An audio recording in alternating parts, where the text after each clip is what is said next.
From the White House in the office of the President of the United States, we present an address by Dwight D. Eisenhower. This is the farewell address for President Eisenhower, whose 8 years as chief executive come to an end at noon Friday. Good evening, my fellow Americans. We now stand 10 years past the midpoint of a century that has witnessed 4 major wars among great nations.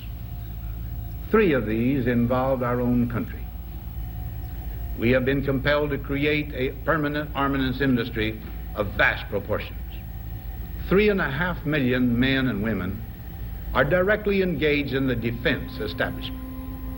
Now, this conjunction of an immense military establishment and a large arms industry is new in the American experience. We recognize the imperative need for this development, yet we must not fail to comprehend its grave implications.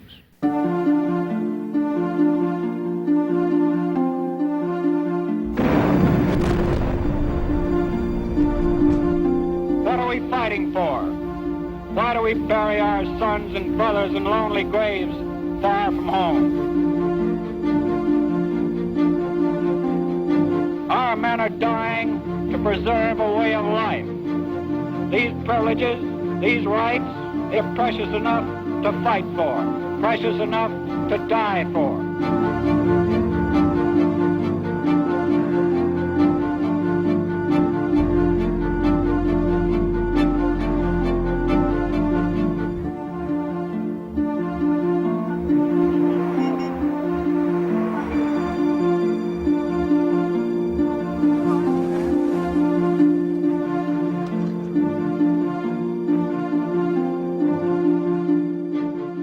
States is the greatest force for good in the world, and we have not an obligation to go out and fight and start wars, but to certainly do everything we can to spread democracy and freedom throughout the world. We shall pay any price, bear any burden to assure the survival and the success of liberty. What are we fighting for? Freedom? Freedom. I think we fight because it's necessary and because it's right. We're not talking simply about the price of gas. We are talking about the price of liberty. We seek neither territory nor bases. We fight for the principle of self-determination. America's strength and, yes, her military power have been a force for peace, not conquest. By keeping our military strong, by using force where we must, America is making a difference for people here and around the world. Our cause is just, and no matter how long it takes, we will defeat the enemies of freedom.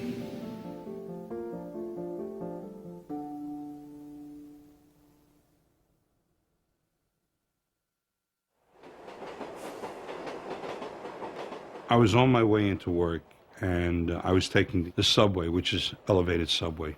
And as the subway heads to New York, there comes a point where it makes a very abrupt left-hand turn, almost a 90-degree turn.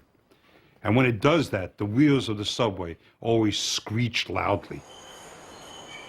If you look out the window, that's when you can see the World Trade Center. I was sitting on the subway reading, as I always do. Train made the left-hand turn, the wheels screeched. Everybody in the car jumped up and started to gasp. Oh! And I look up, and there's the building with smoke pouring out of it.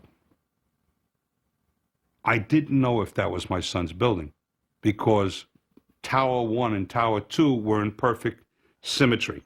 And I didn't know which tower I'm looking at.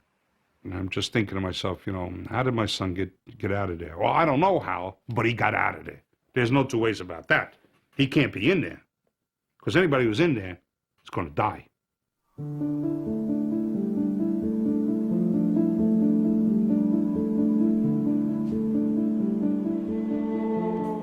Blowback. It's a CIA term. Blowback does not mean simply the unintended consequences of foreign operations.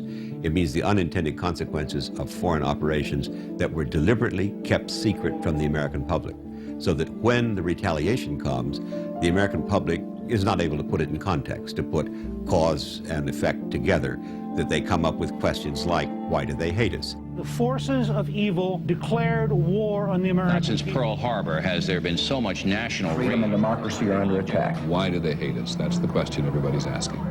Our government did not want the forensic question asked, what were their motives, and instead chose to say they were just evildoers. And the towers keep falling. Every 5 minutes, they go to the tower again. I got on the phone, I called NBC. I'm listening to your newscast. How many times are you going to show those goddamn towers coming down? Don't you have any respect for the people who have family and friends in those towers? Do we have to keep watching them fall down? I've watched them fall down 50 times already. When are you going to stop? Please stop. You're ripping my heart out. God gave me two of the greatest sons any parent could ever ask for. Why he took one back, I'll never know. I can hear you, the rest of the world hears you, and the people who knock these buildings down will hear all of us soon.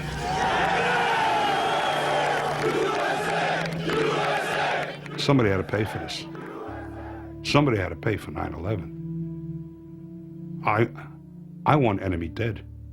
I want to see their bodies stacked up for what they did, for taking my son.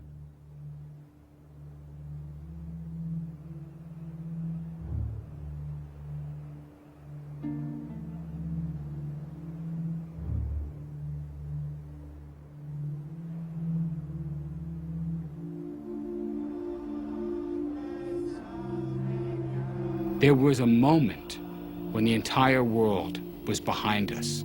There was 1 million people demonstrating in the streets of Tehran in favor of the United States.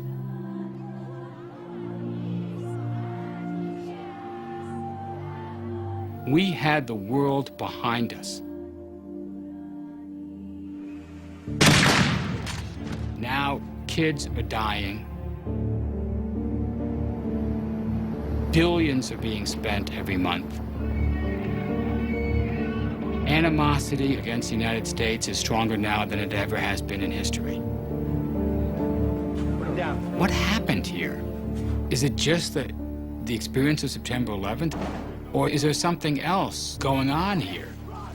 When something like this happens, you've got to take stock of this. You've got to understand what went wrong here.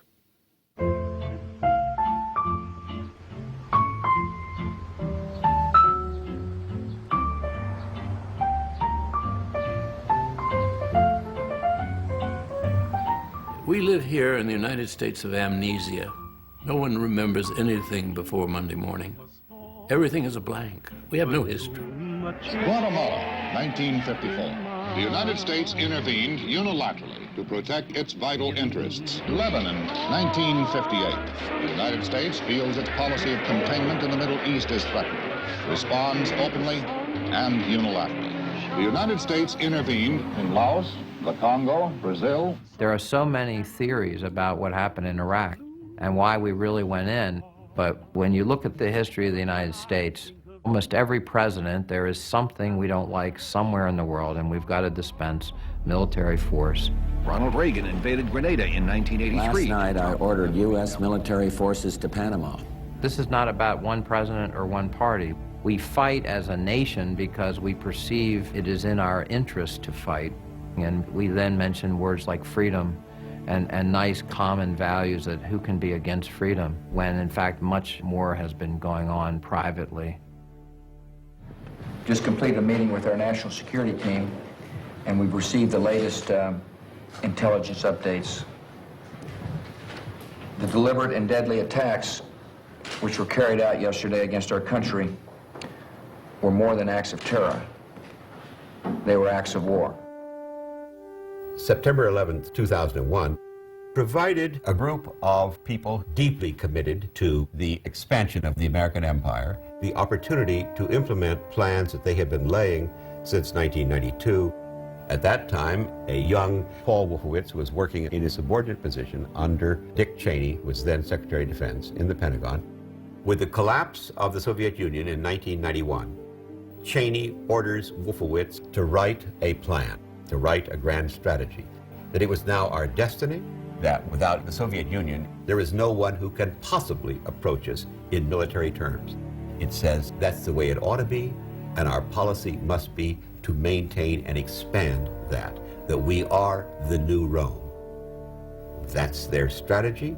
On 9/11, they begin to implement it. It's not just simply a matter of capturing people and holding them accountable, but removing the sanctuaries, removing the support systems, ending states who sponsor terrorism. The people who came in with the president, or many of them anyway, were certainly prepared to shift direction, and in a radical direction. I think it's fair to say radical. When September 11th happened, the president and his top advisors said to themselves, correctly, I think, we need to rethink American foreign policy. And I think that would have happened even without September 11th. But September 11th was really the event that changed American foreign policy. Well, I was in the Pentagon when we got hit. You know, yes, it did change. It was a very dramatic and terrible thing. And it does change your perspective. But the war in Iraq had nothing to do with the war on terrorism. That was a huge leap, a manufactured leap, in order to implement a very calculated and pre-developed foreign policy. We must take the battle to the enemy, disrupt his plans, and confront the worst threats before they emerge. The Bush doctrine is that preemptive strikes or preemptive conflicts, which were never contemplated in the past, now have to be contemplated under certain scenarios. If you saw a missile about to be launched and you could kick it over before it could be launched, you'd do it, of course.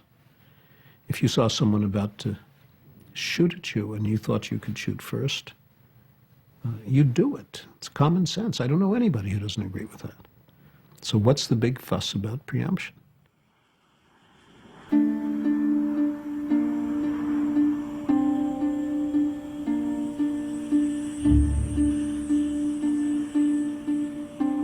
March 19th is a night I will never forget. March 19th is one for the history books. It's one for my personal history books.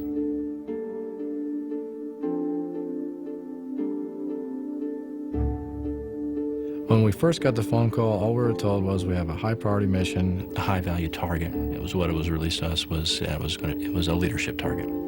The F-117 is an extraordinary machine, and it is only ordered forward on the order of the President or the Secretary of Defense. First night of the conflict, the 117 pilots were fully trained. All they had to do was be briefed, have the weapons put on.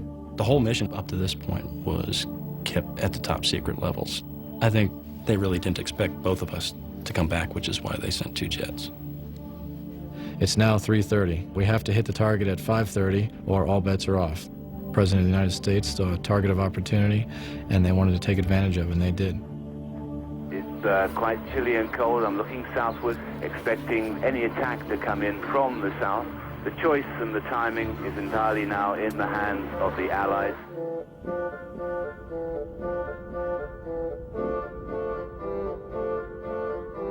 The Bush doctrine is certainly not something unprecedented, unknown in American life. This statement that we are going to dominate the world through military power, that we reserve to ourselves the right of preemptive war. It is an extreme statement of what has been there in the works for a long time. World War II is, without question, the formation of the American military empire. General Dwight D.